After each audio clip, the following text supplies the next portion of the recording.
Breaking right now, the true feelings of Prince Philip on the day of Prince Harry and Meghan Markle's wedding have been revealed, just as the duplicitous Duke launches a new PR stunt. So, here's a bombshell.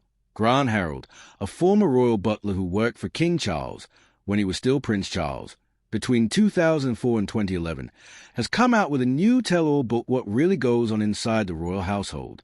And in it, he drops one of the most eyebrow-raising claims yet, that Prince Philip absolutely hated Meghan and Harry's wedding. Apparently, as the family filed out of St. George's Chapel at Windsor Castle after the ceremony, Philip leaned over to the Queen and muttered, "Thank expletive, that's over." In his grandfather's name. This one is sick. I'm going to take you through it.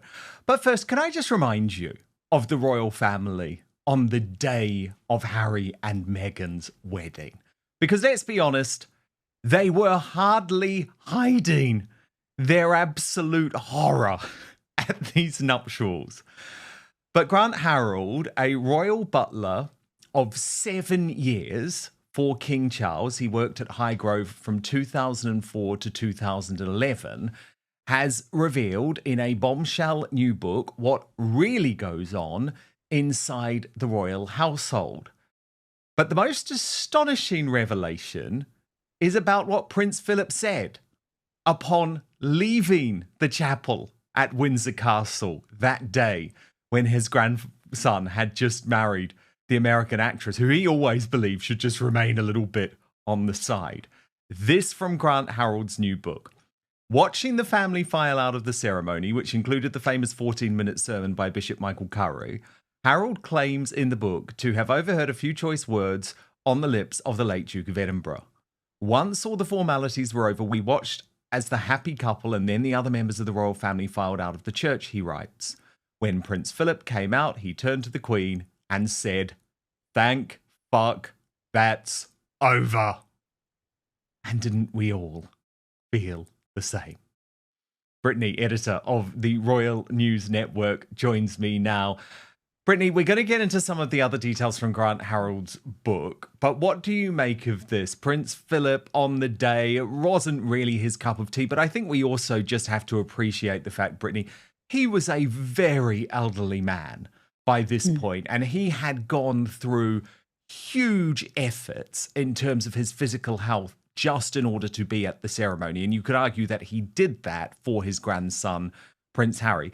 Then when you get this quite modern ceremony, which was out of touch for the royal family, the very, very long sermon, it's hardly a surprise that Prince Philip felt that way, is it?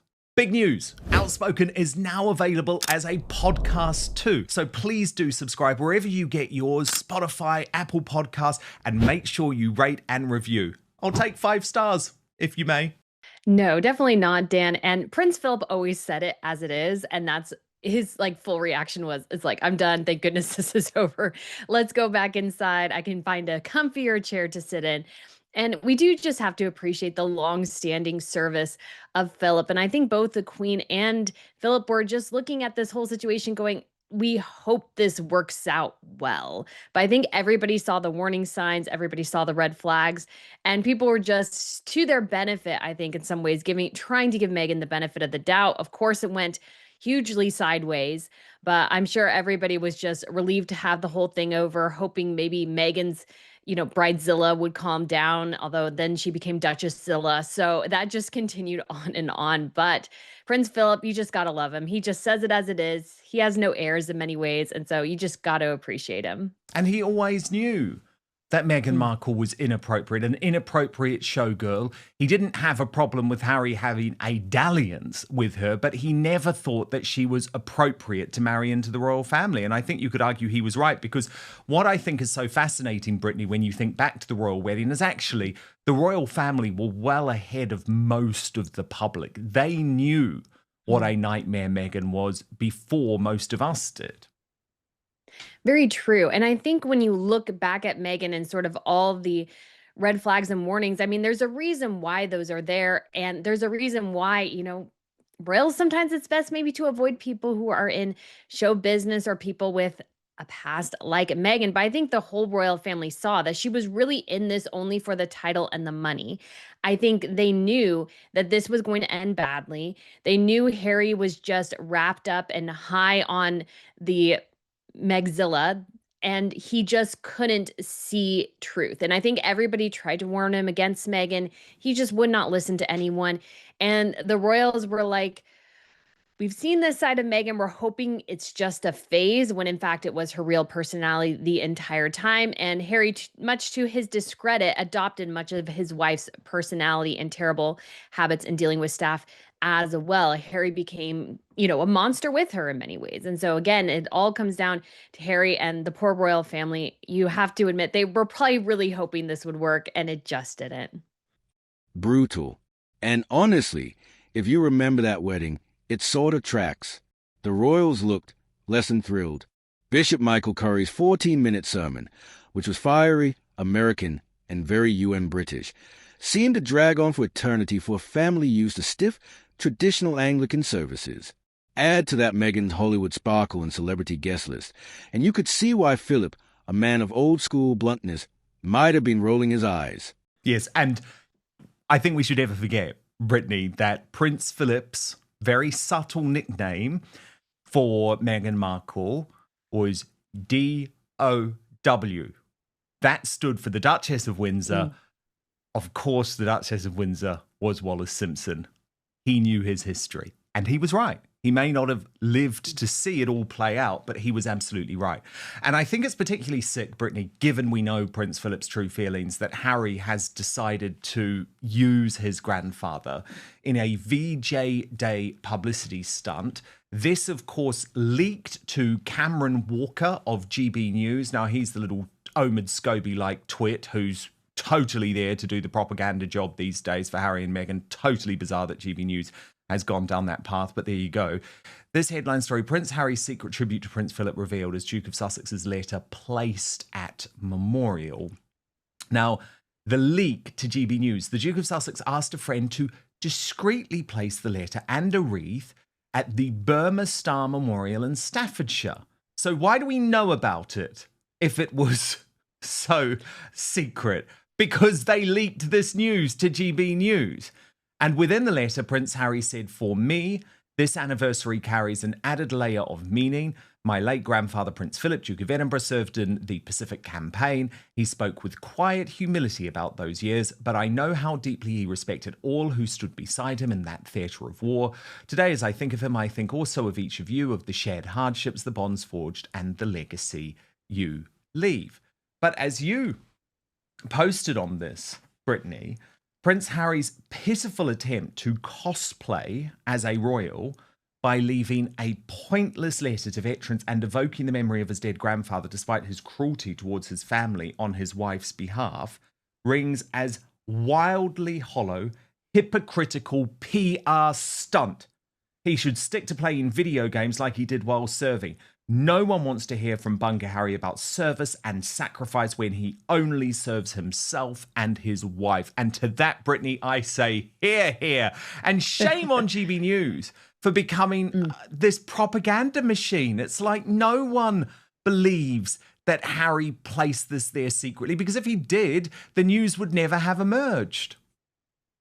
Right. And why even place it in the first place? I mean, it's just obviously a PR stunt. He got a willing stooge to go out there and set this letter down. And it's just so, I think, heartless and cruel and so many things for Harry to evoke the memory of his grandfather, to try to somehow say, oh, I know somewhat of maybe what you experienced, or talking about sacrifice when serving is sacrifice, and serving in the royal family is a sacrifice, one that his grandfather willingly made for decades. And Harry, as soon as his wife was like, oh, it's too hard, Harry, he scampered off and is just going off to fulfill and get his own million. So this guy knows nothing about sacrifice. I think because of the Invictus Games, Harry somewhat gets high on their experiences and somehow equates it to his own. So I think he lives in a level of delusion about his own military service. And Harry just needs to give this up. He left. He left for very selfish reasons. He can have the Invictus Games, whatever, but stop doing this cosplay royal routine. It's tiresome. It's very tedious and it's very, very annoying because he's not a royal anymore. He's a Hollywood producer, allegedly. So what's the big picture here? A few things stand out. Philip saw through Meghan immediately. He wasn't cruel for cruelty's sake. He had historical perspective. To him, Meghan looked like Wallis Simpson 2.0, and sadly, the fallout seems to prove him right. The royals weren't blindsided. While the public bought into the fairy tale, the Windsors were already wary. They gave Meghan a chance, but their instincts were correct. Allegedly. I think I think that's a very big allegedly. And of course, we also had leaks, and I believe these are leaks, again, Brittany, with people who are close to Prince Harry, who are trying to find a way to ingratiate him, to bring him back into the royal story. Post to the Sunday Times over the weekend over a new row involving the Duke of Westminster and the christening of his first daughter. So it's Roy and Nika who put this out there. William and Harry's closest friend, the Duke of Westminster, is considering whether to make both estranged brothers godparents to his daughter Cosima. William is set to be godfather, but amid ongoing royal tensions, will Harry. And the article makes the point that for many new parents, deciding who to choose as godparents is a minefield. For the Duke of Westminster, one of the closest friends of the Prince of Wales and the Duke of Sussex, it is a particularly delicate dilemma. After his wife Olivia gave birth to their first child last month, Hugh Grosvenor is still considering whether to ask Prince Harry to be a godfather amid ongoing tensions between the royal and his family. Friends of the couple say they have not yet made a final decision, but it is understood Prince William will be a godfather. He is so close to both princes that he is thought to be the only one of their friends chosen to be a godparent by both, so to Prince George and Prince Archie, even though the Sussexes have not publicly named the godparents. The Westminster's daughter was born in London last month. Both William and Harry have sent their congratulations to the couple, who have not yet set a date for Cosima's christening. Selecting both brothers as godfathers to his firstborn would be seen by many in royal circles as an attempt by Grosvenor to thaw the prince's frosty relationship. It is understood that William and Harry have not spoken since September 2022. So that's how it was spun in the mainstream media. But immediately, Tom Sykes, who is the man behind the brilliant Royalist Substack, but also very well connected in these stories, immediately said, this is rubbish. Like, there is no way that Hugh Grosvenor is going to put his relationship with the royal family on the line to try and play peacemaker between William and Harry. His choice is made, and the choice is William. And what Tom Sykes writes is really interesting. He says, the implication seems to be that he may invite both, to which one can only say, channeling Princess Anne, not bloody likely. Yes, Grosvenor is that rare figure, one of the few mutual friends who maintain civil relations with both brothers. Yes, he is godfather to Prince George and to Archie. He may well wish the princes would patch things up. But the idea that he would try to engineer such a reconciliation... Her ambitions clash with royal duty. Harry's PR machine is in overdrive. Whether it's a wreath stunt, the godparent rumors, or endless leaks, Harry's team is desperate to keep him relevant to the royal narrative. But these moves keep backfiring because they highlight the gap between his actions, abandoning duty, and his image, pretending he's still part of the institution. William and Kate represent stability, but risk overcorrecting. Their house move is sensible, but William's desire to avoid palace living could dilute royal mystique. Balancing approachability with tradition will be his biggest challenge. The butler's revelations undermine Harry's memoir. That he would presume this decades-deep blood-level feud might be soothed by a double godparent would leave most of high society slack-jawed with horror. In any divorce, friends, albeit regretfully, have to pick a side, and the British aristocracy, loyal to the crown for generations, has unsurprisingly kept faith with its next holder, William. Hughie Whatever his private sympathies, is not exempt from those dynamics. He is not just a friend of William, he is King Charles's godson. His family has been tied to the monarchy for centuries. Their vast fortune of more than £10 billion is rooted in royal favour from the original 17th century land grants that gave them Mayfair and Belgravia to the 300 prime acres of central London they still own today. The Grosvenors have always known how to stay close to the throne. And I just thought, Brittany, he's completely right. He's completely right. Like, actually, he goes on because he says, imagine the scenarios. Invite Harry and tell William, then there is a real chance the heir to the throne simply wouldn't show. That would be a diplomatic disaster. Invite Harry without telling William. This seems unwise. Even if it didn't leak, which it would, William would be livid and Hughie's position and the royal family's inner circle would come under pressure. So, to me, again, Brittany, this feels like Prince Harry's team trying to bring him back into the circle, trying to put pressure on Hugh Grosvenor to actually invite him. Whereas just like the wedding, the reality is the Duke of Westminster will choose the heir to the throne, the future king. He will choose William. If Charles and his sons did, in fact, get along well pre-Meghan, then Harry's bitterness looks exaggerated, maybe even manufactured. It paints a picture of a man who's been swept into a negative narrative about his own past. This whole saga shows the two competing realities of the monarchy right now.